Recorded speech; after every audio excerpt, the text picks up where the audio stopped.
Hello, my friends. What's going on, baby? Welcome to episode 97 of the Brent Pella Show, soon to be the Vibecast with Brent Pella. Get used to it, bro. This episode of the podcast was super fun, man. Good buddy of mine, Joey Avery, came through to kick it and talk some shit. We talked about coming up in comedy together. Joey's a hilarious stand-up comedian. He actually helped work on Andrew Schultz's recent special from about a year ago, I think, which is great. Joey's a phenomenal writer, fantastic performer, super funny. Go see him live. He does a lot of really fun gambling pick videos, which are my favorite thing that he does among all the things that he does. He's great. We started off the episode talking about comedy, got pretty in-depth into the stand-up world. If you're curious about that, definitely give that a listen. And then we got into his time spent in South Africa. Joey, was in South Africa. He is a gentleman and a scholar. All right. And then we got into our Lord and Savior, Joe Rogan, and kind of the madness that surrounds Rogan's podcast these days, which is always a fun subject. This episode of the podcast is brought to you by a couple people. Don't skip the ads. Do not skip the ads. Don't do it. Don't skip the ads. This episode of the podcast is brought to you by my good friends at Bioptimizers. I love this company. My favorite supplement company. All their products are great. But I particularly love Masszymes, which is why I am promoting them to you, because I use them and they work on me. Whenever I am eating 8 pounds of elk meat roasted over an open fire, and by open fire, I mean one tiny little match because I eat my elk meat raw, I take Masszymes to help me digest and break down all the proteins and the fats into easily absorbable nutrients. Highly recommend Masszymes to help with your body's digestion and help you absorb all the nutrients you can. Masszymes.com/Brent. MASSZYMES.com/Brent for a discount. And last one, also I got tour dates coming up, so don't skip, don't fast forward. Athletic Greens, AG1 by Athletic Greens. Go to athleticgreens.com/Brent Pella, all lowercase. This is a new one for me. I just tried these guys out a couple of weeks ago, and I love them. Oh, my God. You know, I'm a huge fan of morning routines. I was waking up every morning and just chugging a big glass of water, but now I dump 1 scoop of AG1 in that glass of water, shake it up, drink it. It's a supplement with 75 different minerals and nutrients and vitamins mixed in and adaptogens. And it really helps. It helps with my energy. It helps with just waking me up in the morning. And I just feel more vibrant during the first half of the day because I put something great into my body. Learn more about what they do. Go to athleticgreens.com/Brent Pella. They'll give you a free year supply of vitamin D and 5 travel packs of AG1 when you place your first order. So highly recommend it. Go check it out. I got tour dates coming up, baby. Hey, what's going on, everybody? Sorry to interrupt this amazing introduction to what is definitely an amazing podcast, but I wanted to give a quick update to some tour dates coming up. Huntsville and Nashville are being rescheduled this week. That was Huntsville on Tuesday, Nashville on Wednesday. I had some personal vibes come up that I have to attend to, and we're going to move the shows to the spring, and they're going to be even bigger and better. So it's a good thing. It's all good, baby. So if you had tickets, you can either get a refund or you can just use that ticket for the show in the spring.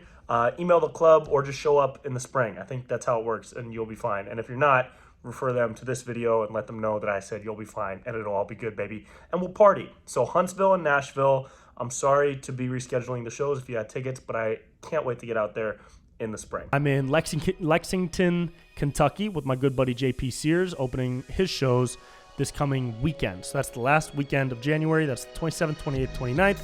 Come through. And then I'm at Magooby's February 3rd through 5th. I believe that is the date. Yes. And that, let me get the city right because I don't want to get it wrong. I pronounced it wrong the other day.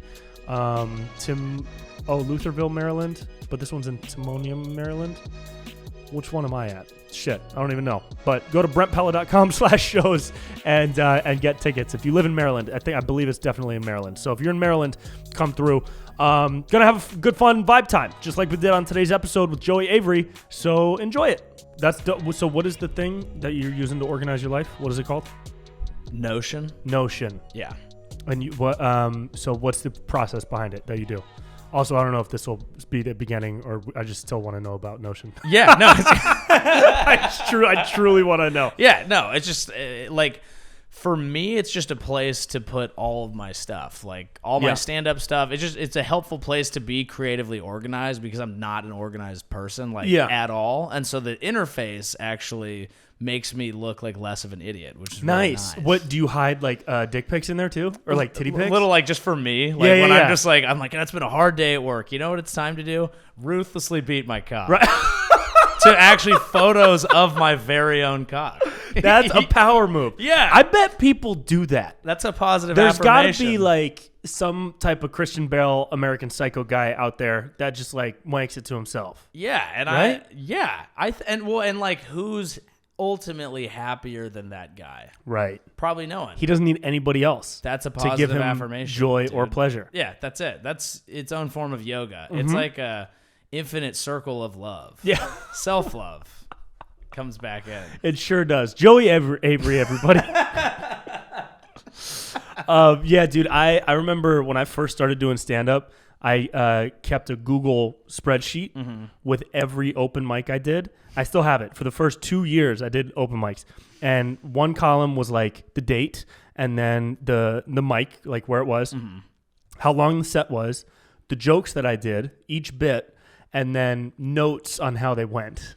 And I did that. I think I got up to like 400 sets. And then you're like, I don't need this. And then I was like, yeah. But doing that, I think, helped me grow quicker. I also almost went insane. But well, it's like there's two things. The actual fact of taking notes about actually what went well and didn't is insanely important to developing as a comic. Yeah, you have to. to. Still do it with new sets, just not as organized. It's tied into the delusion that everything you're doing is important at the time, which is not true. Right? Like, it's not at all. I still have, like, on my phone, like, I walk around with, I think, audio of every set. So do I. That I've done. What percentage of those do you listen to all the way through? Zero. I mean, like, I listen. In between 0 and 1%? I don't go back and listen to anything more than 3 shows old. Really interesting, because I'm usually like, it's not like I feel like I'm only working on I'm always working on something, but it's always what I'm currently working on. And so unless there's a specific, like, unless it's been a week since I've done it, or it's like, there was an old bit, like, what was it? So I try and write the bits, and maybe I'll go back, but it's not like I'm like, you know what, I bet I have something great from 2014. 6 months ago. From when I literally didn't know how to do comedy, and it's better than me now. I don't believe that it will be. What about like random crowd work bits that you just kind of throw out there? Do you ever go back and try to catch one of those to like do something with, or do you let those live? Like, for example, sometimes I'll have like a crowd work thing or like an improvised thing that hits really hard and it's great, and then I'll forget about it, but then it randomly will pop into my mind or something, and I'll think about, maybe I could do an animation with this, maybe I could like make that into like an actual bit, and then I gotta like scrub through hours of shit, and 9 times out of 10 I don't find it, like, and it's dead forever. But do you ever like randomly just kind of go through shit, or once it's done unless it's related to the current? It's pretty done unless I'm like, oh my God, like you said, if randomly, oh my God, I forgot I had this crazy riff on this, let's see if I can turn it into a bit. Yeah. But otherwise, I try to, sometimes if I'm like, I really need a clip, I'll look back, but it's rarely ever that's the good one. Like my ethic that I think justifies, and I am justifying it, but my like completely disorganized approach is that the good shit doesn't really get lost. Yeah, that's true. That's true. You can keep track of the good shit. Yeah. And I always feel like my best shit is next. Yeah, dude, it's been, I haven't written enough lately. Are you going to write in Notion too? Or do you have a different writing process? Sometimes I try to sit and write, and usually I try that bit on stage and I look like a psycho because it's like so written. Yeah. So I try to do it it's any time spent on comedy is good time spent on comedy, but like really the like real writing I'm going to do is if I'm driving to a show that I don't care about, and if I don't care about the show, I better be doing some new shit. Some new shit, right? Yeah. And I'll literally in the car on the way there go I'll have an idea, I'll write one idea down, and then I'll look at my phone, and then I'll just be driving and just like thinking about it. And then I'll like risk lives on the freeway and like it's worth it. Like, it's worth it for this Black Lives Matter joke. It's worth it. I just almost hit a protester. Oh, shit. I don't. For some reason, it is easier for me if I'm like in San Francisco. I used to walk a lot to shows, but if I'm driving or walking, then I can think. Yeah, it's hard sometimes to like sit at the computer. Well, I can come up with a new idea out there, and then when I'm at a computer, sometimes then I can really execute. But it's very rare that I write out like a full stand-up bit. Yeah, I used to do that because when I first started watching stand-up, I would see everybody like D'Elia was going up, and he was huge, R.I.P. and Brent Morin. No, he's back now. We're all happy. Yeah. And, Brent Morin and all these guys, and then I started hearing stories about how like Jerry Seinfeld would write everything out, even the like cadence and the breaths, and Louis does the same thing. Yeah. So I'll write it like a song. I just started writing like it lyrically. All your jokes rhyme now. They were all like on 4-bar measures, and everyone was like, "Why is he rhyming?" He did a 1 hour that was all about falling in love. That's the strangest thing I've ever seen. Was that Shakespearean? Yeah. Why did he say "the"? Yeah. So I was doing like word for word type shit, and I think that helped with the performance because once I had it memorized, I could really focus on like being all physical and weird. Yeah. And then once I got that down, I revisited the way I was writing and was like, oh, I can't write word for word because it doesn't sound authentic.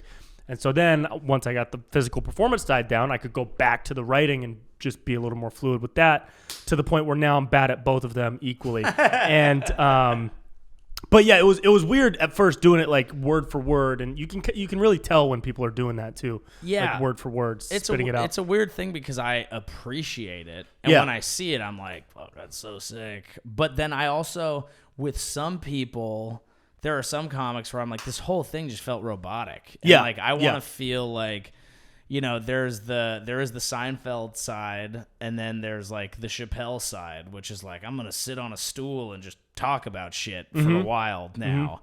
And so they're both cool in different ways, and it's like, can you learn and pull from both of those? Yeah. I have a book it's like all of Seinfeld's jokes. Really? Which it was a gift. It wasn't necessarily something that I'd be like, get my paws on this, but it actually was awesome. And just cool to see, like, it's like all of his jokes, how he structured stuff and everything. Exactly. Did he write it, or did somebody like transcribe his sets? I think. Well, so he must have. He's a meticulous notebook guy. Oh, right. And so he probably just turned it over to someone. And okay, and then he made like millions off of it. Crazy.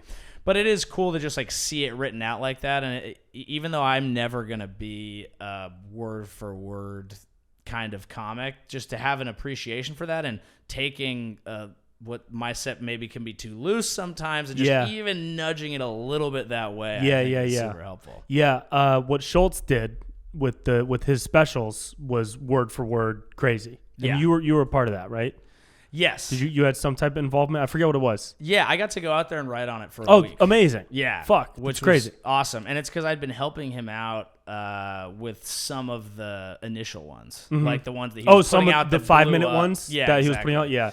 Yeah, not nearly to the extent that like Mark, who's the co-creator of the show, and worked with him on it, and like those guys were like putting in hours. And like Robbie Slowick, who's another funny comic, and his boy F.A., who's just like a dude who just is like smart. Was he just helping him write shit? Oh, amazing. Yeah. That's dope. Yeah. And they must have been in the lab like hours per day. Were you involved in like the deep, how much can you tell me about like how it actually came out scripted? Like, were there diagrams and boards and shit, and the word efficiency and everything like that? Just blows my mind. Yeah, essentially, and I don't think he would mind me sharing this because it's hard to duplicate. Is start with a topic that wanted to be discussed, and then have like, at least for the Netflix show, like a debate about the topic, and like write out like I think it was really what they were trying to do was, instead of putting forth a perspective, they were really trying to like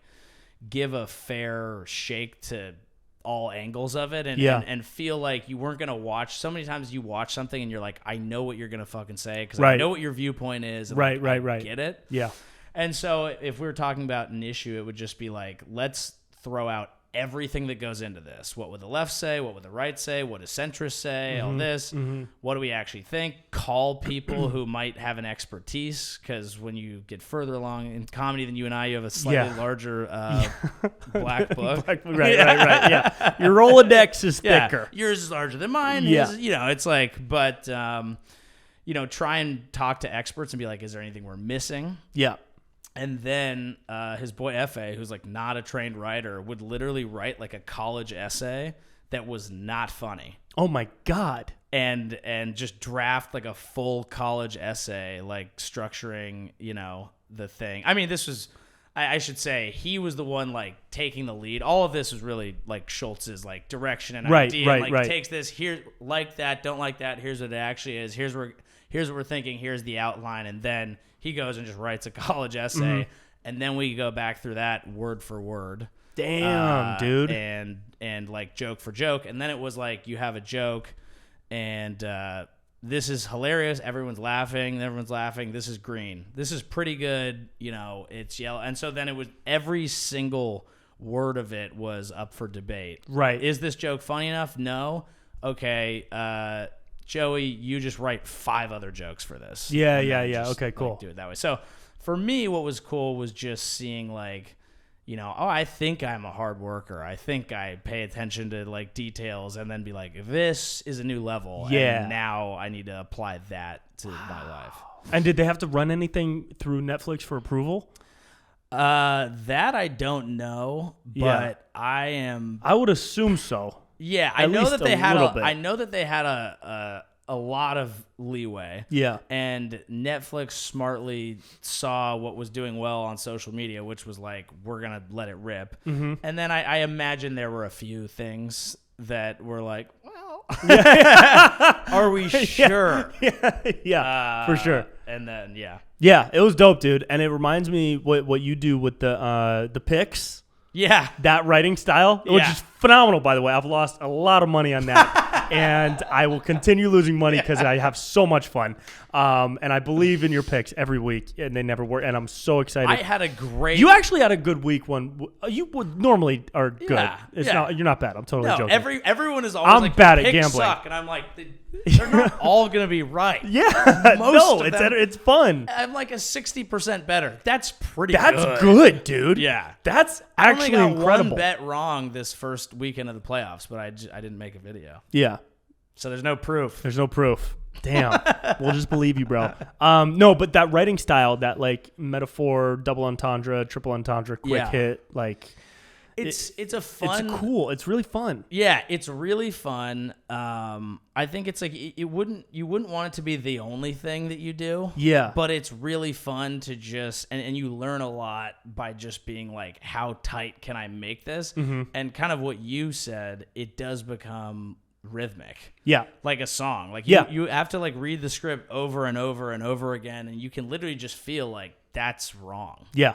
And it's weird. There's a cadence to it. Yeah. A little bit. Yeah. Has that affected your stand-up style at all? Are you more writing stand-up in that style, or like do you find yourself incorporating that style of writing into your stand-up, or do you think it's a completely separate thing? I think it's pretty separate, honestly. Like I think in a way, subconsciously it helps. Like I think your experience just like gets a little bit better, and you're just a little bit quicker because you're like thinking about jokes. You're like in the mindset of writing like that. Yeah. But I think the thing for me of late with stand up and thinking about like the stuff that I like and what's gonna get me from, someone who can like get it done at like a Thursday night bar show, and someone who people will be like, oh my God, I want to buy a ticket. Want to go see this guy, is the difference between like technique and art. And it's like, how can I write jokes that are actually about a feeling that I have, and not like a clever observation or like turn of phrase. Right. Interesting. And so I've been trying to be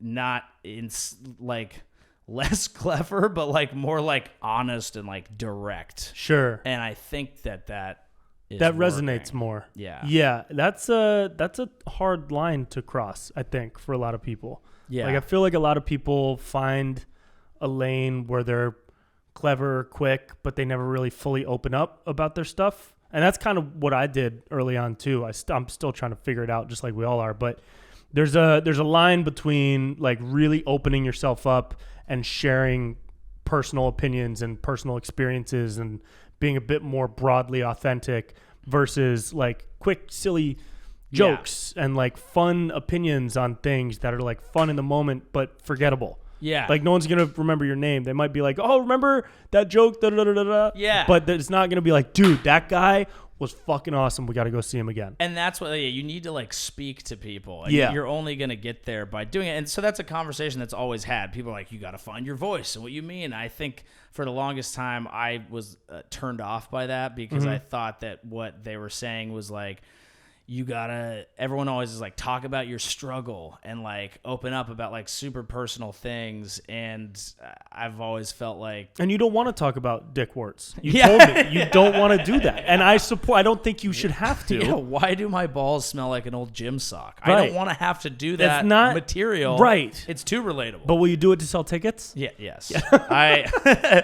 I was always off put by that because I don't think people want like a white dude or just like, I don't know, just like it's like some people have a very compelling struggle and like everyone has issues, but I just realized like what it actually is like you feel a way about things no matter what. Yeah. It doesn't mean that your comedy has to be some sad thing that's insanely self-referential and all about like you and how you've had it bad and how it can be. Right. But like you don't need to make it that way if that's not how you're feeling. Yeah. You know? Yeah. Yeah. Just do how you feel it. And especially when you start doing longer sets. Like when I started doing college shows, I could finally fuck around and like dip into these areas where I could explore a 10 or 15 minute story or talk about growing up and shit. Obviously, it's college kids. They're not really going to connect with a lot of it, but it was at least like a playground for me to get out these bigger ideas. Yeah. You know what I mean? Which is awesome. Yeah. The flip side is I'm also the guy who at a college show will just be like, we get fucked up. Yeah, I do that too. Yeah, because it's fun to it's also, super fun. It's art. It's also just a party sometimes. Yeah. And that's what it is. Yeah, and it is people's Saturday night. And like, let's throw a party. Yeah. Do you buy into the whole you can't even do colleges anymore? First of all, that's a conversation for people who were probably making like 250, 300K a show at colleges, and now it can't be bothered. Off. Yeah. No, I think I've had 2 times where something weird happened at a college. One, they just told me not to curse or talk about alcohol, specifically alcohol. They BYU? Said, no, it was. What was it? It was a school like I think it might have been a Christian school, like a religious type school. Makes sense. In the Bible Belt or something. And that was fine because I just didn't curse and I didn't talk about alcohol. Yeah. Great. I lost 5 minutes of material. Yeah. And then this other time I said a joke that is it always hits, but it hits in that way where it's like, oh, like that. And the joke is it's super quick. It's my sister is 16 and she told me she wants to be a cheerleader, so I'm probably going to be an uncle soon. Right? Right. And so and she's 20 now, so I can't even do the joke anymore. Right. But maybe if I put it in past tense, whatever. I did the joke. Yeah. And people laughed. A couple people covered their mouths. They were a little shocked. Like, whoa. Yeah, like, oh, like that. And then after the show, kids are coming up, taking pictures, following me on Instagram. Yeah. And the rep, who was like a senior, I think at the school, the one that booked me, she was like kind of like off. She like leading up to the show, she was super nice. And then after the show, she was a little weird. And I asked her, I was like, hey, what'd you think? Did you have fun? She's like, I'm a 17-year-old mother. I am with child. Yeah.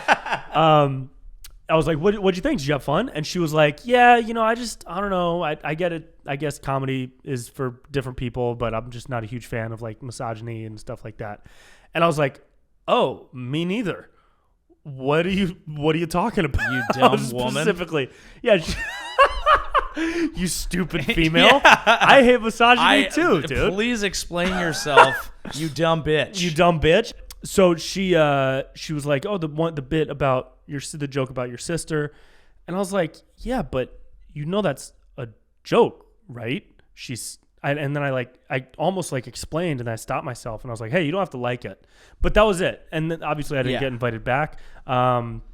But that was kind of it. Other That's than that, not that bad. It's not that bad. Her just saying, "Hey, I get it. It's just not really for me." Now, when she, I think the misogynistic part was weird to me. Is when you can't really be like, "Well, yep, I guess it's for everyone." Yeah, my crowd is all misogynist. Right.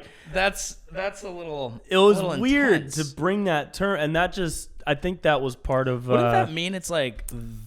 Now, not that every like I don't know. It's such an interesting conversation because like some jokes are like, oof. Yeah. You know, like the fact that it's like, does everything have to be on the table? Right. Like I do get there's some gray area, but like if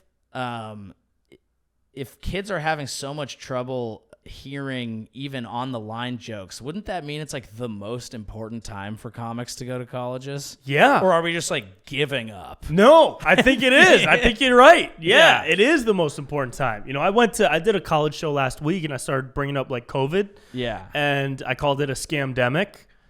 Total joke. Yeah. Complete joke. And people got really fucking weird. And of course, the college students, a lot of them are wearing masks. Yeah. In the cafeteria or whatever. And that's fine.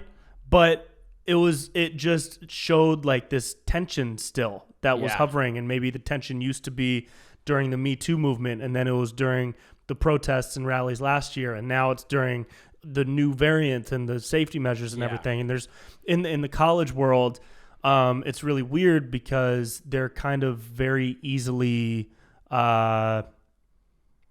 I don't want to say manipulated, but they soak in knowledge from like the mainstream at a higher rate than people out of college. Yeah. So whatever like the mainstream is telling them, they're going to buy into a bit more. Yeah. And so when you start to poke at that mainstream, which is what comedians do, they get a little bit more defensive and tense than like your average comedy club goer. Right. So I do feel that. But it's not to the point where it's like, hey, we're not going to pay you because you talked about COVID or because you cursed or because you were a misogynist when you made fun of your sister. Right. I haven't gotten any of that. It's really interesting to see. It's a cool lens that we get is where we see like the soft spots in whatever community you're speaking to. Mm-hmm. And I think it's hard for comics because we're all like sensitive in a way because we're on stage being like, why are you laughing? Right. Yeah. And so like whether comics either say like, I'm never going back there because like they don't get it or like, or even if you're like, oh, fuck you guys. Like, it's all sensitive. Because, like, when I do like to joke about sensitive topics, but, like, that is because I want everyone laughing and totally agreeing with me about me too. Because that's, like, the home run. Yes. And so then when it's not, you're like, oh, interesting. And you're like, I need to, like, make it right. And I want to make it work. Right. But there are things that you take for granted to be like, oh, we can joke at it starting from here, and they're just like, oh no, I'm not even close to that. Yeah. Have you noticed any places, any cities or areas in particular that lean a little more that way? It really depends. I have a joke where I reference the genocide in China, which is not fun. Oh my god! But depending on where you are, you're either like, okay, you agreed with that like very quickly, or like, are you like not bothered by this at all because you think because I said China, this is like an anti-Asian joke, right? See, that's what's crazy. They're the ones killing Asians. Yeah. That's nuts, dude. That's where people's minds like immediately go. Yeah, and so that's why it's like there are times when I like won't do it, and then like the people in my life who've like seen me do a bunch of shows are like, you have to. Yeah, it's my favorite one. I'm like, well, I don't know if everyone likes it. They're like, do the fucking joke. Do the China joke, Joey. Do it. So I'll be off TikTok by next week. How's TikTok going for you? Okay. Yeah? You posting stand-up clips? I'm posting stand-up clips. TikTok's okay. What's your following on the talk? The talk, I'm at like 59K. Oh, okay. I thought you were more. I thought you were over 100. Not over 100. Dude, I'm less than you. Really? On the talk, yeah. The talk is weird. I despise the talk. The talk is pretty Not strange. a fan of the talk. Yeah. But your stand-up clips can go bananas. They can. Well, and now finally they can on Instagram too, which is crazy. Yeah. Like it's like for the longest time I did not know how to make that happen. Do you do your own editing and captions and everything? Pretty much. Cool. Yeah. I work with Kyle who runs Don't Tell, and he oftentimes my clips are from the Don't Tell shows, which look amazing. Yeah. Don't Tell comedy, if you don't know. Yeah. And so they're shot in really cool places. We'll be like at a surf shop or a gym or whatever. And so it's like this cool visual thing. And he's got a great setup. So he'll shoot him and then a lot of times cut together like the multi-cam shot, and then I'll go in and do some extra like punch-ins or captioning and make all the little visuals. But a lot of was not anticipating as a comic getting started, 10 years ago, how many like midnight editing sessions I would be doing at all. It's like I edit as much as I do anything. Right I edit more than I do anything. Yeah, I used to be like, I got to be at mics now all the time. I'm like, I can't go to a mic. No, fuck no. I got to get a clip You got to out. edit, dude. Yeah. This is the first year where I hired a guy specifically to edit my sketches because I just don't have the time anymore. Yeah. And I still find myself editing clips. I still got to edit little promo stuff. If a comic isn't editing their own stuff, I don't think you can make it anymore. I don't think so. At least to start. I think like the most important thing. I mean, I'm sure some people will find this disgusting. The notion that like, at least if you want to go it your own way. If the industry doesn't fuck with you, you have to basically figure out how to become like a small business owner. Yeah. And so what that takes is being at least skilled or knowledgeable about every area that you're touching. Mm-hmm. So I don't want to be editing all of my own stuff in 5 or 10 years, but I'm going to be a lot better at knowing what I want if I edit everything now. Right. So you just have to get used to that. And it is kind of helpful as stand-ups are used to like working alone and you control everything. Well, you want to be a control freak, now's the time. Because you can fucking get the angles you want and you can do everything yourself. Mm-hmm. It just didn't used to be possible. Yeah. Is there anything you're trying to add to your like belt of comedy shit right now? You do stand-up, you do the pics videos, which are awesome. You do writing gigs and content for the Chubs. Yep. Is there anything else you're trying to add, like acting or producing a special at some point, or more, like your own topical sketches or anything like that? Or are you feeling good building what you got? I'm never feeling good. Cool. yeah. As you shouldn't. You should feel like shit at all times. No, I mean, I want to be able to do everything. And so when you have a moment where you're like, I have this really good idea, it's like, I'd love to just be able to do it. Which is really fun. Like, I do little sketches, like I did one and I was at my parents' house and I was like, Mom, you're in this one. So my brother's shooting it. Yeah. Like so many friends and family. I'm very lucky. I have like an awesome support group. Cool. Like we'll be at doing a weekend like friend trip and I'll be like, bring the drone because we're shooting a pics video and help me with this. Yeah. Dope. So yeah, like, I mean, like, I would act. I would write longer form stuff. Like right now, sketch, stand up is kind of what matters. And like I think that for me, what I just always want to have is like stand up be the thing that I'm known for, and that's like the most frequent thing that's out there because it's always been like what I want. Mm-hmm. But everything that feeds that is on the table. Yeah, podcasting I love because I listen to like. Do you do a podcast? I have done 2. I did Pier 69 with Daoud Naimar, who was just on your show, and Mark Smalls and Andrew Arolfo. We're thinking of bringing that back. I heard. Pandemic kind of took that down for me. Yeah. And then I did one for Chubbies, which was really fun because we like produced the hell out of it. I would write. Oh, cool. I wrote monologue jokes every week. No shit. We would do. That's so awesome. We would do like sketches. Like we did these like. Readings that were like a competition. Like I did like a fake monster truck ad. And so it was like all these like writing, just every single kind of writing. So that's dope.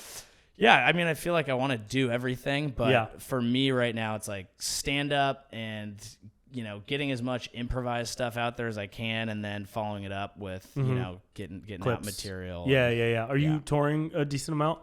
this year? A decent amount. Yeah. I've got some dates with Andrew Schultz and Fuck yeah. some with Mark Normand. Cool. Coming up, which will be cool, and then hopefully I'll be able to do some of my own stuff soon as the following grows. Yeah, dude. When you do those clubs, are you featuring for those guys, emceeing? Yeah, with Schultz probably emceeing, with Normand featuring. Yeah, I was when I first started touring with JP, I would feature for him or MC, whatever was open, and then I would try to get into the club and just get like a one-nighter soon after and something like that. Like That's even on a Wednesday or some shit for even the following week. You just go up to him and you're like, throw me a date. Yeah, I'd just be like, Sick. yo, I will do that. Yeah, no, I swear to God, I'd be like, yo, like, hey, improv of whatever the fuck. I'm emceeing this weekend. Could I get the Wednesday right after, and I'll just stay in town, or the Sunday, the Sunday of that weekend if we're not doing shows for them on Sunday. Like, let me get that Sunday, dude. Let me see what I can do. That's a hot tip. You know? Yeah, and then just try your best to pack it. Yeah. See if they can comp the room. You're not going to make any money, but it's not about the money. It's about getting used to trying headlining to get headlining proper rooms, right? Yeah. I would definitely say But would you end up having the people who were just there and saw you do like half your act there, and then you're like, do I need to do a brand new 45? Yes. So that's what I said. So I would do this. I would do the feature spot or the MC or whatever it was. And then MC, it's easy. It's like MC is like 10 or 15. But even when I feature, I'll do like really good material that I don't need in my hour. Yeah. Mixed with some good material that is in my hour, so it'd be like 50-50. And then I'll just say like, yo, I'm going to be back tomorrow night. Yep. You're going to see some of this stuff, but you're going to see a whole bunch of shit that you've never seen before. So that's dope. And I would say that. And then at the actual show, too, I would open it up with like the first piece or whatever. I do like this big music opening now. Yeah. And then I'll go into like, yo, make some noise if you guys saw me 2 days ago. Okay, cool. You're going to see the same fucking jokes, but I need you to laugh just as hard. Otherwise, I will kill myself. Cool, let's get started. Let's go. Yeah. Or you just go around the room and you find out what everyone does for a living. Right. And they're like, I'm a construction worker, and we talked on Friday night. And I'm like, oh, yeah? I'll give you a hard hat. Sure. And he's like, that's the same joke that you made. Yeah, for sure, dude. Yeah, dude. What's your name, Jack? Hammer? Idiot. All right, moving on. What's up, bitch? I just totally communicate it, and it's whatever. I mean, if people show up, they know what they're getting into. It's so fascinating, the different routes that people take in, I guess, any profession, but in stand-up in particular. There are some people that are like, they don't do anything proactively, but they will get tons of things. Dude, it's wild. And it kind of almost benefits them because they're not, I don't even know. And then there's like, yep, we're fighting for every inch out here, baby, and we make it happen. Yeah, it's nuts. And it's all a path to like, there's no right way to do it, because what you're ending up trying to do is just like, put myself out there, and if people fuck with me, then I'll be able to eat off it. And if not, well, there goes a few decades. Gotta work. Jesus. Whoops. Dude, learning to code. Every comedy city has like that guy that's kind of middle-aged and he's still doing open mics, you know? And the guys who are just starting off are like, bro, he's a legend. He's a legend. Dude, that guy's been around forever, dude. He fucked Pam Anderson, dude, in the bathroom of the comedy club. There's so many like odd, just concentric circles of like power delusion and reality and stand-up. And you like...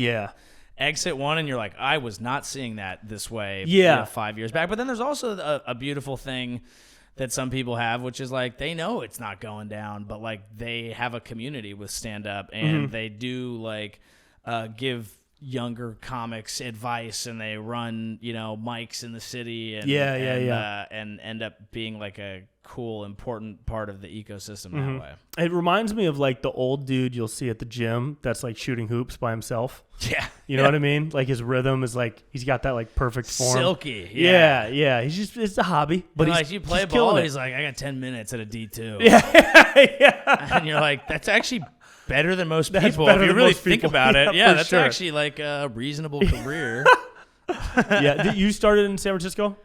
I started in South Africa, actually, technically. No. I got to do, when I was... Are you serious? I got to do a semester at University of Cape Town when I was in college. And so... What? Where'd you go to college? I went to UC San Diego. Okay. And actually, you want to talk about guys who didn't quite make their D2 program. Oh, shit.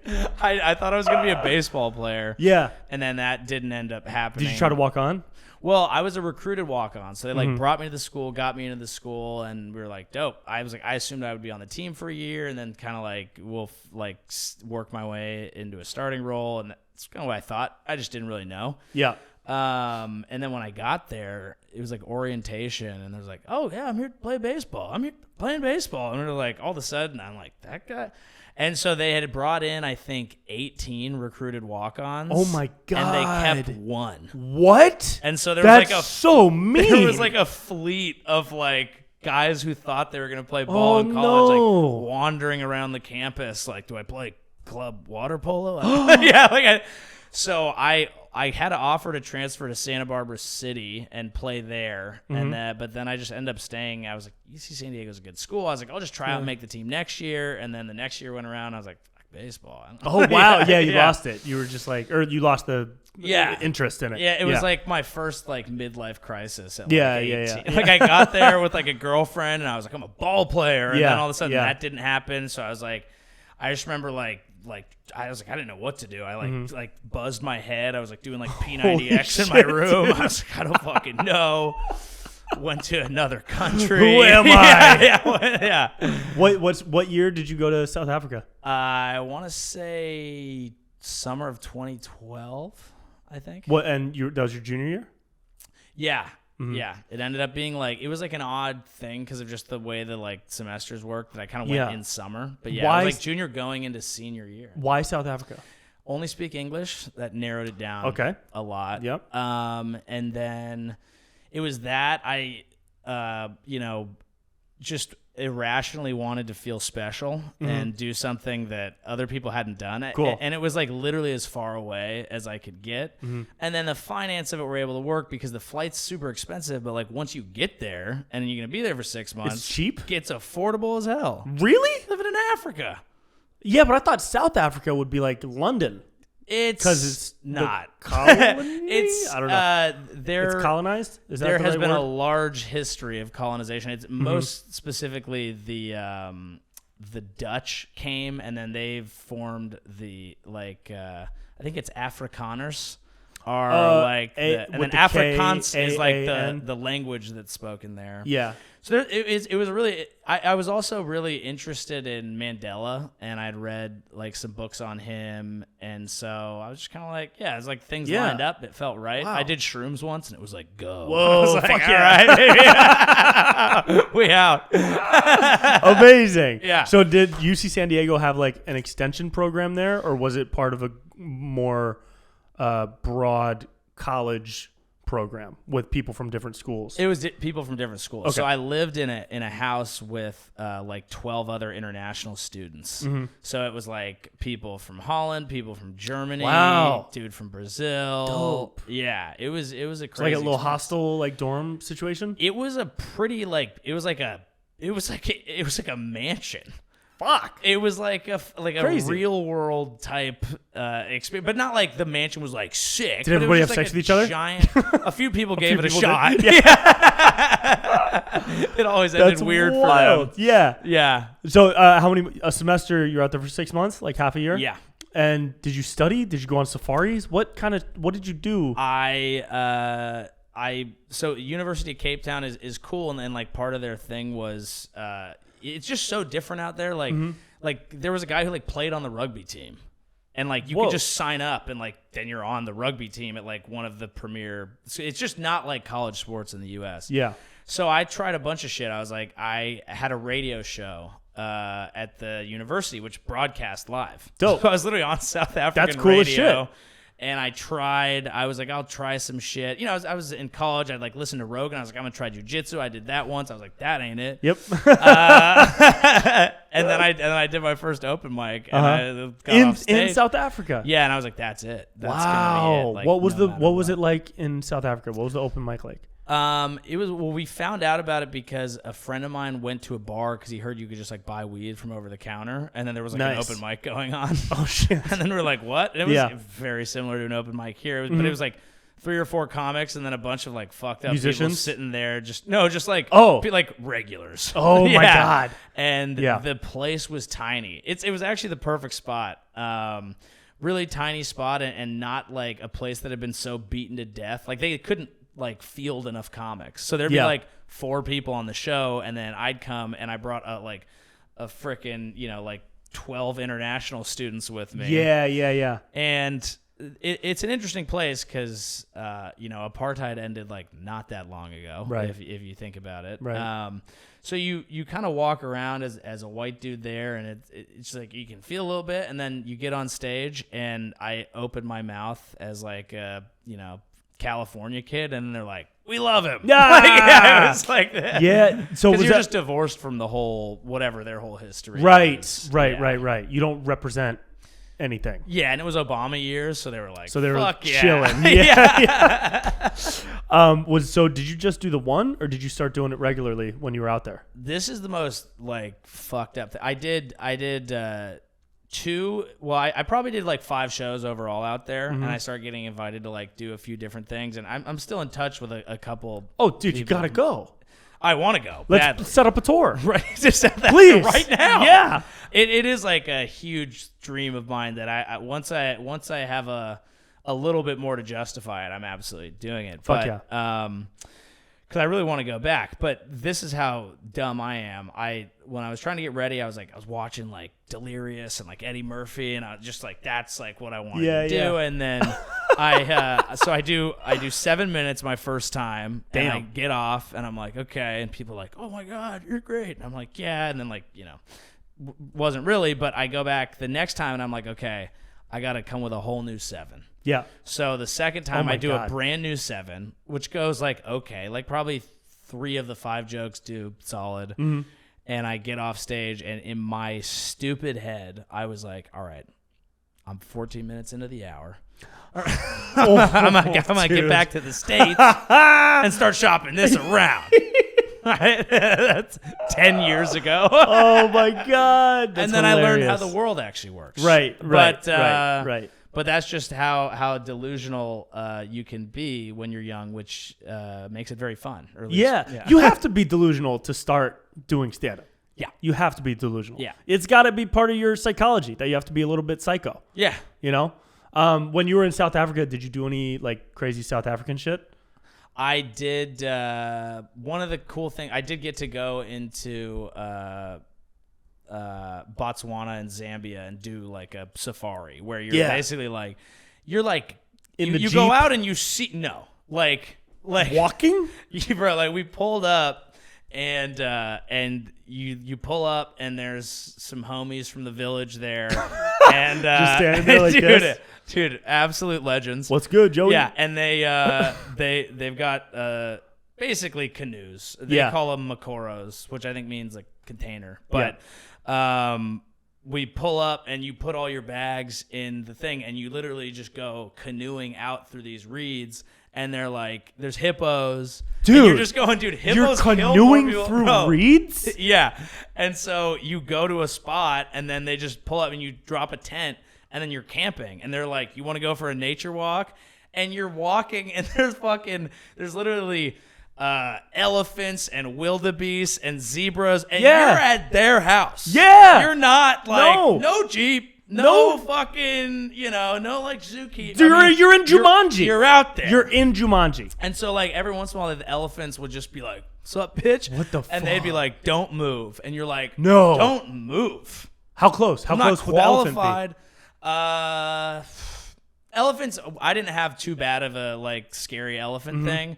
One of them charged for a bit and then stopped, what? which was a trip. Yeah. But at you guys? It was like, it kind of like came a bit and was like, it was kind of crazy. It checked you. Yeah. It was like, what's up, dog? So that probably like 50 yards kind of situation. Damn, the scariest thing was the hippos. Yeah. Well, a hippo will eat your entire body in one bite. So you ever seen those motherfuckers with a watermelon? No. Dude, really? All right. Let's see it. Yeah. Jamie, can you pull up a hippo eating a watermelon for us, please? You're going to love this. They brought us to they were like, do you want to see the dead hippo? And we're like, all right. So like what? They canoe us over to this dead hippo and he's rotting. And we're like, dude, what happened? And they're like, oh yeah, this was the son. And they were like, he got too close to his dad's harem. And like hippos, like if the hippo's in the club, with his matches, don't come by, even if you're my son. The dad killed his son because the son was trying to get near one of the 8 women that the dad had. Oh, what a boss move. Yeah. Damn, Dad. Yeah, messed up. Dad was a vibe. Yeah. But it's scary. All right, Jamie, let's see this video of a hippo eating a watermelon. Look at that. Oh. Just crushes it in one bite. Crushed. Ugh. That's a watermelon, dude. That is not. You need like multiple swings with a bat. Yeah. To do a watermelon they're like that. Angry animals, and I was sleeping in a tent with a German dude, and he was snoring like crazy, and so he's going, and then we were like, oh, we'll get the one close to the water. Stupid decision. I literally hear a hippo in the water. It feels like it's like 20 feet from me, but I'm inside a tent, and I'm sleeping next to this dude who's snoring, and the hippo's going. What? And then he's going, and I'm like, dude, I was like, the hippo's going to get territorial. I'm going to get bowled over. So you think your friend is a fucking hippo. Sleepy fucking German. Dude, it was horrifying. That's terrifying, dude. Yeah. That's so scary. No, having had that experience, would you go back and do it again? Would you do another safari? I think I would, just because it's so amazing. But it is one of those things that, like, as you get older, some people get older and like, I got to do some shit before I die. But once there's things you've done, I think the older you get, the more you're averse to doing some of the things that while you're there, half of you is thinking, I can't wait till it turns into a memory. Because the live experience is a little fucked. Yeah. But at the same time, it's truly amazing. And like, yeah, it's just there's something, and it is annoying for like Americans to be like, oh, dude, Mother Africa is such a special place.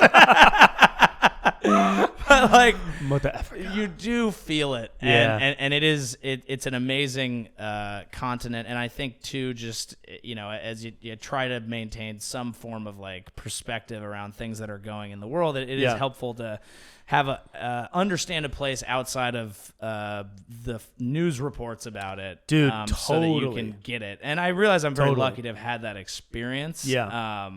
At that age, like, got some help from the parents to fly over there. 100%. Yeah, for sure. But that'd be grateful for that. That's cool. Yeah, that's dope. Did they bring anything on the safari to protect you guys? Did they have like guns or anything like that? It didn't feel that. The vibe was like insanely chill. Like, whoa, the dudes that's were crazy. Yeah, like it was not a professional thing. It was like the dudes who just lived nearby were like, yep, another bus, throw them in the canoes and let's kick it. Like, we were literally like, our guy loved us because me and the German dude were in a boat and we were like just like handing him beers, so we were just like drinking the whole time and like playing music like in the boat. That's and like insane, dude. Other people are like on like this like trip of their lifetime, and they're like, what the fuck is wrong with you? We're like, sorry, we're just here to chill. Martin loves it, right? Martin doesn't get to party very much because he's with stuck-up Dutch people traveling all the time. Yeah, he's having fun with the boys. He loved us. We'd pull up in the boat. And he'd be like, Christmas boat. What do we have today? And then we'd hand him Christmas a beer. Boat? Because he said every day is Christmas because we were giving him gifts and beers. Oh, my God. That's hilarious, dude. That's so awesome. Yeah. It's cool going to those places and like making a little friend. Yes. Yeah. I did a cruise show a couple years ago. Worst I've ever bombed. I've already told the story. I'll tell you after the show.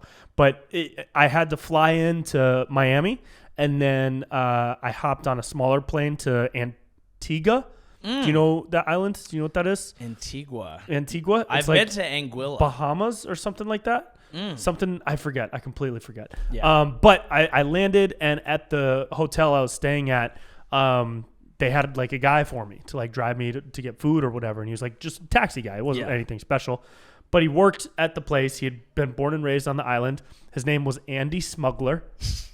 Okay, he told me that was his name. I was like, is Smuggler your real last name? He said, no, I don't want to do the accent. I can't do the accent. He was like, no, I just, I have that as a nickname because anybody wants something, I could get it for them. And I was like, really? And he's like, yeah, not really drugs. I mean, unless you want them. But like typically like video games, movies, DVD, whatever. You're like, you have to smuggle that out here? Right. Does that just come naturally floating in? You're like, oh, can I have some Coke? He's like, no, but I have Tony Hawk's Pro Skater 2. No, but I have the Blu-ray of Titanic. Yeah. You're like, I guess I'll take that. Yeah. But he was the coolest fucking guy. And he took me to get ice cream. He had the ice cream with me. He was talking about like basketball. He's a massive basketball fan. Yeah. And it was just like really cool. And I hung out with the guy for like, I don't know, 8 hours. And I don't know if I'll ever see him again. But it was like a fun little friendship. It's good enough. Yeah, it was cool. Well, I remember like sometimes that would happen when I was a kid. Like we'd like go like visit my grandparents and you'd like meet a kid from down the street and play catch for a little bit and be like, dude, I have a friend. And then like we'd like be like leaving Michigan where my grandparents were from. And I was like, am I ever going to see JR again? But now as an adult, you're like, you know what? Andy Smuggler and I had a lovely weekend. We had a wonderful time. That's what it's going to be. Yeah. And you can carry that energy forward. Yeah. And it's also nice when you go to those places, like, maybe it's overcompensating a little bit, but to be a little bit like, so a lot of these travelers kind of suck, huh? Yeah. Like, what's the bullshit, you know? Right, and, like, right, try right, to get right. a little bit. Yeah. I'm one of you, dude. Yeah, I'm cool. But then you realize that like that's like either you do that right or you do it much worse. Bad. You become one of the people you're mocking. Yeah. Worse than they're like just wear a fucking Bermuda hat and just like text, you know, and just fight with your wife. Totally. Like, just because I'm trying to chill. Yeah. It's a fine line. It's a fine line. You know when to go for it. Yeah. It was really cool. Where else have you been besides South Africa? I was gonna say the only time I've been to the Bahamas is a fun trip. I got to go to Anguilla, which is not a super visited island, because my friend was on a reality show, and before he left, he was like, "Yo, I'm putting you. If they fly anyone out, I'm putting you down." So I got to be visiting friend on a reality show. No way. Fox reality show. Crazy. Yeah. What the fuck was it called? What was it? God damn it. It was called Coupled. It was like a Mark Burnett thing and never quite caught. They were trying to do like Tinder IRL. So it was like you meet a chick and then you pick just yes or no, and then you live in a house together for a month. God. That's a nightmare. It was crazy. That's a nightmare. And so I literally got to be visiting friend. I used to put it in my stand-up bio because I was like thirsty for clips. I was like, as seen on Fox. And it was literally my like actual title on Fox was just like Joey, Alex's best friend. And so how many episodes? I was just in like one. You were just in one? Yeah. I ended up just partying with everyone's like moms and like cousins. Yeah. You know, while we were waiting, and they just bring us in, and I just walked into this like multi-million-dollar house that like Beyonce and Jay-Z and like Bieber rent out when they want to go to the Bahamas. And I just, you know, they're like, do you think you'll find love? I'm like, I don't know. Alex is just such a great guy. And like, he's so earnest. So like, I feel like he says he kind of likes her. She could be the one. I'm like, that's it. I got like flown to the Bahamas to do that. And I had partied the day before with everyone and got the worst sunburn of my entire life. So I have like long hair and like red, like peeling skin. Oh no! Been drinking Coronas for 48 hours, and I'm like, she could be the one. She could be the one. She could be the one. You know, and then like he gets back and he's like, she's not the one. I'm like, that makes sense. That's insane, dude. I've never been on a reality show like that. I would. I think it'd be fun. What I wanted to do was be like a character, like go on one of those shows in character. Yeah. You know what I mean? I got offered to do, what was it? Not Let's Make a Deal, not Family Feud. What's the other one where you have to guess the price? The Price is Right. That there one. It is. Yep, that's the one. They hit me up and I said, yeah, I'd love to do it, but can I do it like in character? Like I wanted to go on as like my fitness man bun character or like my overly spiritual guy and just like completely fuck around. And they were like, no, that's not what we do here. And you're like, well, okay. Would you for the right price? Right. Let me name a price. Yeah. I almost got on Let's Make a Deal, and I was also like, I was going to go as betting man. Oh, But then they were like, hey, we're going to have this call. Do you know anyone at CBS? And I was like, yeah, I like know a friend. And they're like, oh, then you can't. And I was like, I thought it was going to help. Oh, shit. I thought it was going to help. Damn. Yeah, but that could have been fun. You end up in a weird spot with it because, like, when you're just like really trying to get on anything, you know, when you're like starting off and you're on TV, like, can I like do this? This should be amazing. And To do it just for shits and giggles would be fun. Yeah. 100%. But you do end up in a weird spot as a stand-up where you're like, kind of like, you Yeah. can't like earnestly be on the presence. Right? No, you have to like you can't. kill it in some direction. You Yeah. can't just be like a feel-good You can't just be a story. person. Like, But maybe that's my thing. Is like I'm just on every reality show. I'm not funny at all. not funny. At all. Just I'm like barely Bombing charismatic. Yeah. I'm just like focused on the game. Just super into it. That's how I supplement my stand-up. Dude, I did my first time on TV was for an acne commercial. It was like one of those proactive acne commercials. And I remember they had me do, this is like my first year doing stand-up, and I just need money. And they had me do a 3-month test with the product, and they had me come in for like infomercial segments, like check in 10 minutes. How you doing? Oh, it's pretty good. You know, it's starting to clear up. I'm feeling a little more confident. Da, da, da, da. And they ran that for 8 years. Around the world, dude. I had a buddy who was living in Sweden. He was living in Sweden, and he texted me. This is maybe 4 or 5 years ago, so not even that long ago. He was like, "Hey, bro, why are you on this like acne commercial at 4 a.m. in Sweden? Like, I'm in my hotel. I just turned on the TV. I saw your face." I was like, "What?" They paid me $200. Yeah. It didn't clear up my acne, but they owned me in perpetuity. So that's why you need an agent. That's why you need an agent. I don't have one, but it seems Yeah. like for commercials, it's a good vibe because you just get absolutely hosed. I did one similar thing. I probably made like a couple $100, and I went in. It was like an Ancestry.com thing. Yeah. And they were like, they had a makeup artist turn me into a photo of my grandfather. Whoa. And so there's like this like commercial of me in like a World War II looking jacket with like way bushier eyebrows, like floating around the internet. And then like that's crazy. Random like Avery. Do you have it? I can find it. You got to find it. Yeah, I'll find it. Yeah, you got to find it. But that's hilarious. There are random Averys that that will like hit me up because it's, you know, old people on Facebook really just want to like know who all is possibly in their family. Yeah. That's kind of what That's they get so into. funny, dude. I just got a request to join a group called Pellas of the World. Yeah. From my cousin who's in her 60s. Yeah. And that's what it is. It's just full of people her age, from her generation, all with the last name Pella.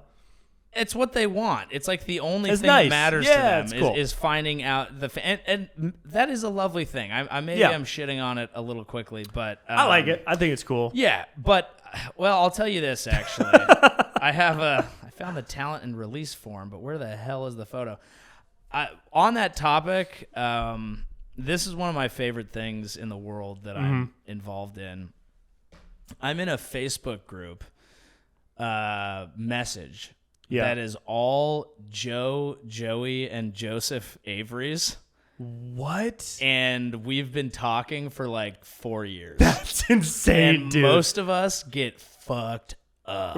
Like there will literally be like what? Yeah, like cheers to the lads, fucking blitzed in London, boys. No but we're way. all Joes. We fucking love it. And like a cheers. And then I'll be off a glass of wine, you know, That's like so all the funny, Joes are dude. getting wet tonight. It's getting fucking- That's amazing. yeah, it's like my favorite. Where do thing. you think? Where are most of them based? In the U.S. or London? There's a mix. There's some U.S. ones, and look, you're gonna get a few bad apples. Sure. And there's been a few Antifa members. Perfect group. Yeah. And some people have had to leave, but you know, there's a little bit of turnover. But we do party, and there seems to be at least one in Australia, definitely some Britain, and then a solid amount of U.S. Cool.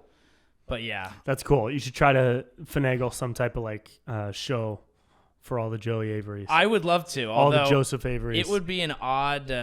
Such a weird mix. Oh, why some Such of a the weird photos are mix. gone from it, but Yeah. it'd be an odd cast. I think that the green room would get weird. I think there's like there's like a lot of them in there, like, and probably like 5 of them talk, and it kicks off every 6 months or so. Yeah. I probably fuck with like 2 of them. Oh, of all, how many are in there? Well, there's Over a lot of 50? turnover. Sure, yeah. It all started because one morning I wake up and I just have a message from Joey Avery. Yeah. And it just said, "Morning, fellas." I went, what? And I opened it up, and it was just... And then it started from there? Stopped. That's so funny, Yeah. dude. I feel like that's a very dude thing. I wonder if girls do that. You know? Do you think there's like a Katie Williams and they also group out there turning on each other? Yeah. Oh, dude, they would hate each other. It feels like a dude thing, and I think the other thing too is I have to wonder how much of my like persona is really built into my name, because when you recognize a specifically Joey Avery quality in another Joey Avery from across the pond, you're like, that is what I would have started this group chat. And I definitely will send a cheers to the group chat and say, we're getting fucked up on Saturday night, aren't we, boys? Like, that's it. Dude, that's awesome. It's the whole nature versus nurture. There's no other Brent Pella. None? Not on Facebook, Instagram, Twitter. Not on social media that I can find. And you don't have, like, Brentword, you know? Like, you right, can't, like... Right. Like, on a Brenton. it. Actually, Brenton... What if there's a Bre Pella? Bre Pella? Bre or, like, Pella. I'll take a Brie. If there's a Brie... Brie could work, too. I'll take Brie. Brianna Pella. Yeah, but then it's weird. Now you're just messaging a girl, It's and you're like, like, hey. you're like, hey, you wouldn't have to change your last name if things work out. Want to have a message group every week? I'll just check in with you from time to time. It'll be chill. You're hot. You remind me. You're of me. hot. Oh shit, dude. I loved your. What was the Joe Rogan video you just did that I immediately texted you about? I did. I was half excited for you and half angry because it totally was a concept that I was going to shoot. What was it? 10 years ago versus today? It was listening to Rogan in 2010 versus now. Yeah. And I mean, like as I kind of mentioned earlier, like it's. I've been on that ride for the whole time. Yeah. I mean, like when I was in South Africa, I think I chimed in around 2014. You know, when I started like doing mushrooms, I tried jujitsu. Nope. Stand up radio. Right. Obviously. Right. It was interesting because I think some people took it as like a commentary on the show, and a lot of people took it as a commentary just on like what it has felt like socially to now listen to the show. Yeah. Because it used to feel like this like fun thing. And now it's like in the political machine. It totally is. In a way dude. that a conversation about that being or not his fault is not really what I'm going for. It's just like, that just feels different. It's just different. It totally is. Yeah. I mean, I would love to talk about ancient crystals found in Mesopotamia again, you know, and cave paintings of mushrooms growing out of people's heads. Right. But at the same time, but also it's evolving. As a guy, like I wonder as a man who talks for 17 hours a week, is he like, I done talked about it. Right. I don't know what. Right. I don't know. Right. How much more is there to uncover there? Yeah. Podcasting is such a weird art form because like you obviously control what you're talking about, but when you're talking about that many hours, it really just at some point is just how you be. Yeah. And it's not like writing a movie where you're like, this is the subject matter. You pick guests and stuff like that, but it's just wherever you're at that time. It's kind of what the show becomes, mixed with whatever guest you bring on. Totally. Yeah, and it's the weird expectations people have for his show. I hate sounding like one of those bros that like defends him. Yeah. I'm part of this Joe Rogan fan group. Yeah. Because they kept sharing a lot of my videos back when I was doing impressions of him, and I did the Young Jamie video. And so they would like tag me and like show me a lot of love. So I joined the group, and every once in a while I'll see a post, and it's like, hey, do you guys have any idea like why there's so much hate for Joe? Like I truly don't understand it. And then like 10 bros are just like, yeah, man, fucking he's just trying to do his thing and da-da-da. And yeah, dude, like we need somebody's voice out there and da-da-da. And it's like 10 dudes that all look the same. They're all named Joey Avery. They're all just defending Joe Rogan.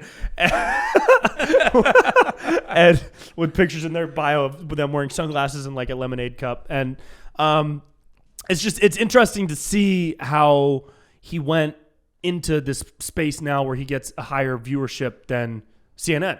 Yeah. You know, and how it has changed. But I love the video that you did. Yeah.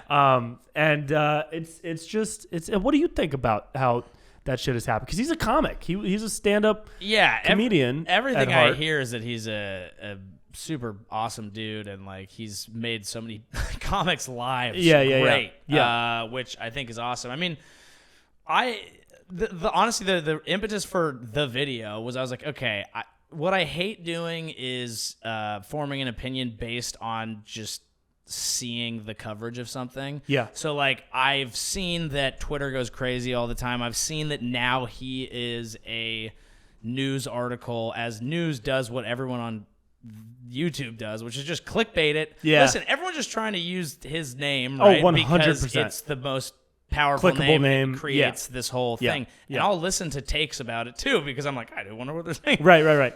But so I was thinking about all that, but then I was like, you know what? I'm gonna. He had some fucking guy who hates vaccines on, and like I'm, more of a pro-vaccine person, but I like listening to perspectives, whatever. Yeah. And so I threw it on, and I was like trying to get through it, and the whole thing I was just this like, McCullough? I did listen to that one. That one was tough. He was like, you That can't was get tough. COVID twice, and I was like, well. Yeah, that guy, that was tough. He was tough, and there's these. He just had like crazy old man energy where you could just be like, I'm not a scientist, but I know this guy's weird. I know, dude. And feel that it's weird. Every 2 minutes he talked about his new book or something, and he's pushing. Yeah. It felt very inauthentic and like it was agenda driven. Yeah. And then I listened to an entire podcast that was like, I hate this term, but it was fact checking his.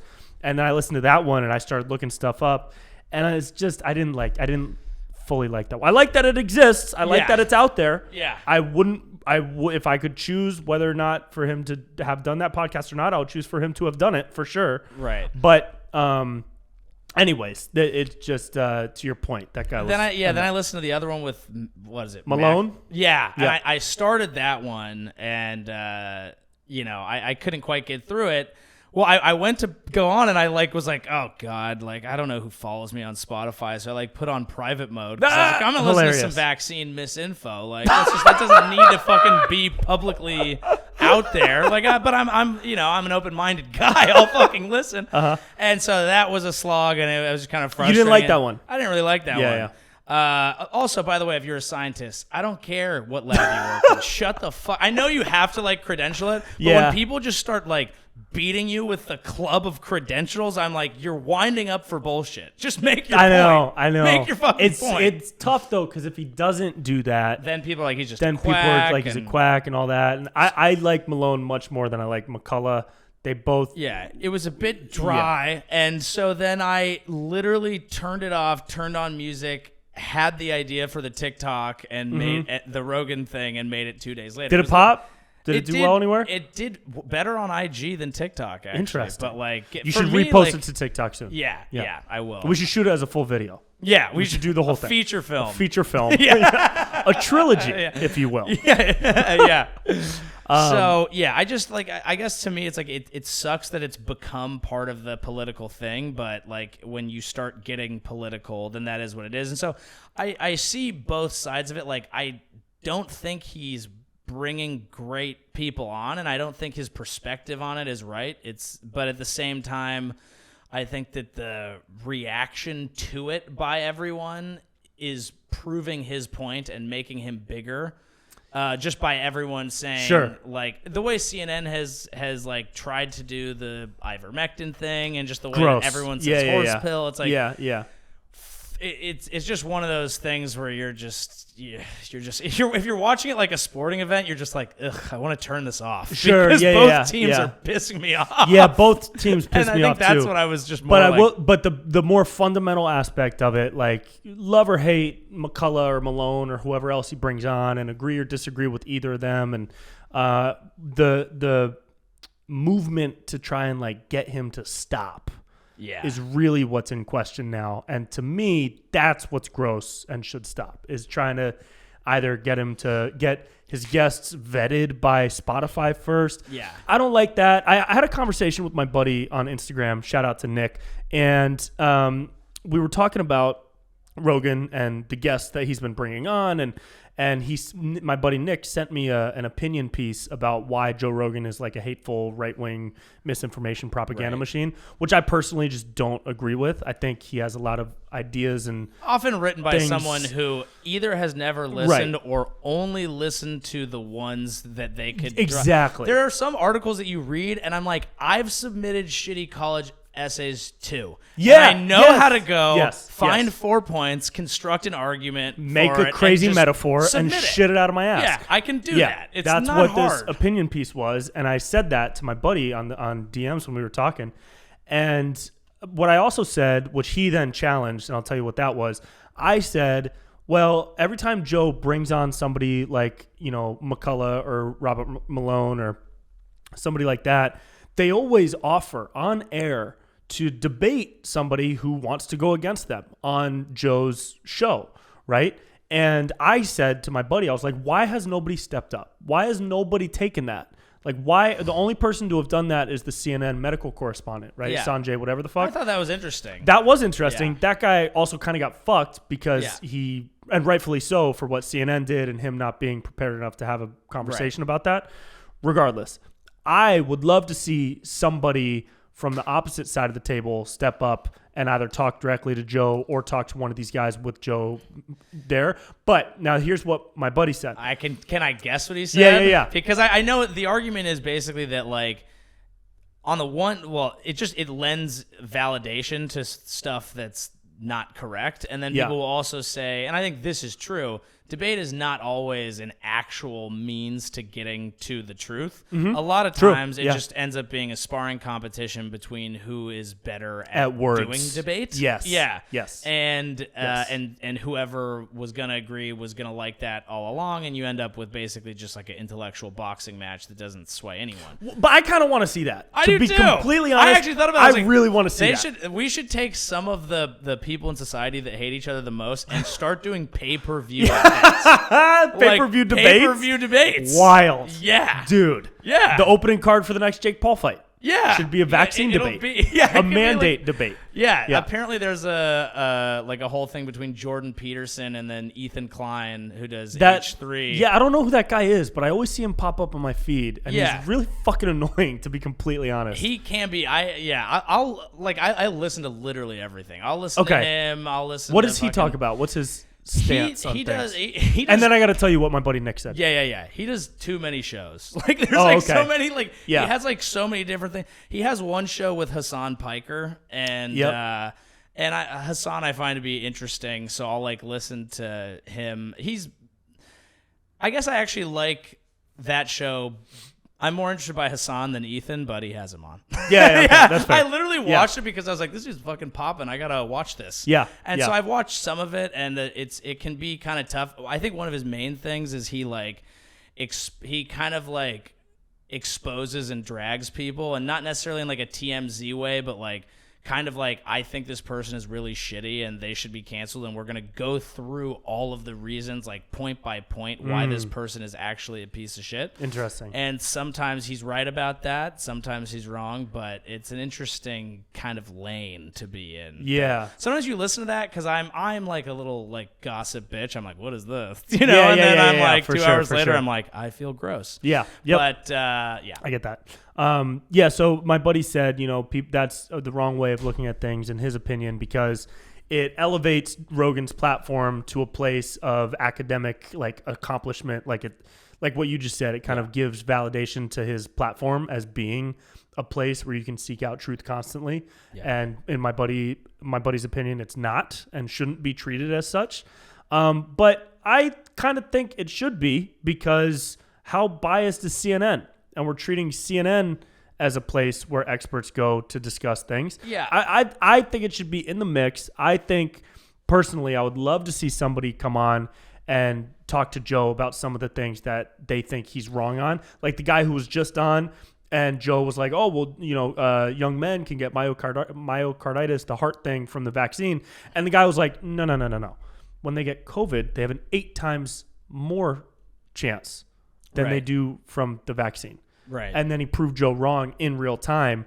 Right. And I love that. I love seeing people prove wrong. I'm sitting there vax boosted and just had COVID, looking at my heart going, what the fuck have you been through? Your heart is like poking out through your skin, dude. Yeah, it's like a Looney Tune. But so I think that the argument, the real question is, what are you trying to accomplish? Okay. And so if you think that the most important thing is like dispelling COVID misinformation, I do think it is more effective than trying to get Spotify to add a label that no one looks at, or at the very least doesn't convince 90% of the listeners that are there in the first place. Right. It is more effective to have someone go on and do a good job and prove the points right. And the idea that he's like some bullying boogeyman who can never admit when he's wrong, I don't think is accurate. I don't believe that at all. No, we both have mutual friends with the guy. And I mean, I've heard from people about how quick he is to acknowledge stuff, how open he is to. I think that if you're saying that the largest platform in the world is full of people who can't be reached or aren't worth trying to convince with a superior argument, even if there is some flaw with debate, and even if you do have some legitimate concerns with other people he's had on the platform, that just doesn't really track to me. Yeah. You know? Yeah. Yeah. It's a weird place. I think it's one of those things where it's just a lot of people who are like, nope, the science is clear. You don't really want to go on there and have a bad performance. Right. And then, because if you fuck up, then you legitimately did lead to less people getting vaccinated. If you're fully convinced, if you're committed to that cause, then you don't want to do that. I fucked it up. Right. So you might some people might not feel like they can do it. Yeah. And it is easier to sign a petition. Yeah. It's much easier to sign a petition. Yeah. And it's probably a lot of people that wouldn't have gotten on anyway. Right. The other thing, too, is he has to be the one to have someone on, See, but I've heard that he's very open to that. And he said it many times. He said, oh, you want to, debates, the invitation's open, da-da-da-da-da. Yeah. And I just don't see people stepping in. I have to, go actively find people to fact check the people he has on, because I like that. I like seeing McCullough or Malone, and I had a good time with both of those. They were both really cool and entertaining. Yeah. And then I had to go find the fact check ones from some doctor in Iowa or whatever who's going beat by beat through the podcast and offering his take on things. Yeah. And the doctor has 8,000 views on his. Rogan's at tens of millions on those. So it's I don't know where it's probably going to lead to the collapse of democracy as we know it. But fuck it. Who cares? It was a good run. It is an odd thing, but if you aren't willing, I don't know. I understand the argument that you can't always give equal time to things. There are certain views we all accept. There are certain views that are incorrect. He wouldn't be like, you wouldn't be like, we should have a Nazi on. Yeah, for sure. They've got some good ideas. Yeah. They've got great uniforms. It's a lovely symbol, and the red and black absolutely pop. But aside from that, good haircuts. Right. Hell of a car in the Always Mercedes. on time. Yeah. But so there isn't that. But if you're upset with the amount of people that don't agree with you on a topic, and you're not willing to even hear where the fuck that information's coming from, you're just giving up on a lot of the country, which I understand being frustrated. Yeah. But at the same time, you do have to sometimes be like, no, let's change a mind here. Yeah. Yeah. So I think there will be a presidential debate on the show. I would love for that to happen. I think that would be awesome. I think it's possible. It won't happen with Biden. Actually, it won't happen. I mean, who's the Democrat that would say yes? Is actually probably Pete Bernie? Buttigieg. You think Booty would go? I'm a fan of Boot. Yeah, I like the Boot. I like Death Santis, and I like Pete Booty. I would love to see both of them on Rogan. Oh, absolutely. I think DeSantis is young enough to be in touch with what he would go. The culture likes, and he's beloved by the bros. Yeah. I like him. Yeah. And Buttigieg, I like him too. And he is also in that age group that's connected to what's trending, and he knows what CNN looks like compared to what Rogan looks like. And I think both of them going head to head would be actually very fucking respectful. Do you think could you see any one of them doing it in a t-shirt? Ooh. And could that be a huge leg up? Dude, it would be a massive leg up. If you bodied someone, if you walked into if you walked in, let's say you're a Democrat that the establishment likes. Yeah. But you've got the juice. Yep. And you're like, I'm going to go in wearing a fucking tap out t-shirt. Yeah. Probably just a plain tee. Wait, what's the S from back in the day? A Stussy. just walks in, flips everyone off. Fuck you. Let's do He does this. that cootie catcher. He's like, turns out you have cooties. Fuck. Turns out you're fuck a the bitch. right. Yeah. Whoever does it, if they do it in a jacket, they will lose the election. If you body someone intellectually in a T-shirt on a podcast, even if you're left wing, you will win. Yep. You will be president. You will. Yeah. 100%. You have to have that energy. Yeah. I just don't see a lot of that energy out there. There's none of that energy where it would come from. Well, Dwayne "The Rock" Johnson. He will be president one day. Yeah. Well, McConaughey 100%. actually considered a run. And I know. Well, he considered governor, right? For Texas. He considered governor. And it kind of does need to be president. But governor would kind of work. I actually wrote a whole thing. Sometimes I do monologue videos where I just say kind of what I think about something. And I wrote a whole thing about how McConaughey actually would be a good president, and I actually believe it. Really? Is it still up? I never made it because he announced he wasn't running, and then I was like, I could do it on that announcement, but his announcement didn't pop, and I was like, I'm gonna spend time on this shit. Yeah. I got it in the bank for when he runs for fucking president. Oh, dude, well, we're in the age of celebrity presidents. That's it. And so this was kind of my thought. I used to lament that but honestly, are any of the politicians experts on things anyway? And so if you just went to be a celebrity by way of Washington D.C. and you're basically just other people are reading the bills and shit anyway and kind of telling you what you think, and you're basically just being an executive and making a call. Yeah. If that's the case, the only thing a president is actually doing is setting the tone of the national conversation. Right. And Trump did that, I think, in a very negative way. Hilarious. But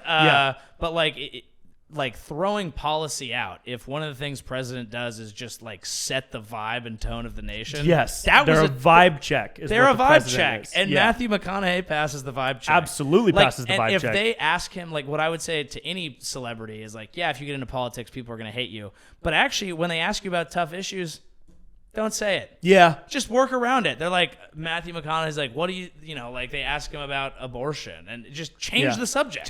Pivot. All he fucking does is baby. change the subject. Random. He says random, he would answer that question with something a monologue. He's well, my grandfather always told me never to mix pink and blue. And you're like, what does that even mean? You feel what I'm saying? Slick. All right. He's like, it's not what we need to focus on. All we need to focus on, slick. I've always had a pro-life position, meaning that I believe in life and choices in life. So I guess I'm both pro-choice and life. That's so good, dude. That's exactly what he would say. And then he's fucking my God, and then he's in. And everyone's like, I actually do feel better about that. And we'll just leave it. Everybody starts singing Kumbaya and holding hands. States. Yeah, dude. Wow. That's exactly what he would do. That's what I want. That's hilarious. Let's have that. Yeah. All right, cool. Let's wrap it up on that, dude. That's great. Awesome. Everybody, you can find far left Antifa comedian Joey Avery touring at comedy clubs across the country. Where can people check out? On Instagram, Joey Avery, TikTok, Joey Avery Comedy, and then I've been putting up some longer kind of improvised stand-up clips on my YouTube. Oh, nice. What's the channel? Check that. It's just Joey Avery. Okay, cool. I'll link it. Yeah, in please the thing. do. Fuck Please yeah, do. dude. Love you, bro. Awesome. Love you, man. Thanks for having me. Long live Rogan. Bye, everybody. And that's it. That's the show. Hope you guys liked it. I hope you dug it. Hope you dig it. Go check out all of Joey Avery's content. Follow him on socials. masszymes.com/Brent if you want a new digestive supplement that can help you digest food and break down all the nutrients so that your body can absorb them. masszymes.com/Brent. athleticgreens.com/Brent Pella for the easiest way to boost your overall health and nutrition. 1 scoop in a glass of water every morning, and you will feel the difference. I promise. I don't promise because I can't legally promise, but you know what I mean. I dig it. I think you will too. Come see me live, bro. Come see me live. I hope you guys are having a chill, fun vibe time out there, and go tell someone you love them. All right? Have a good day.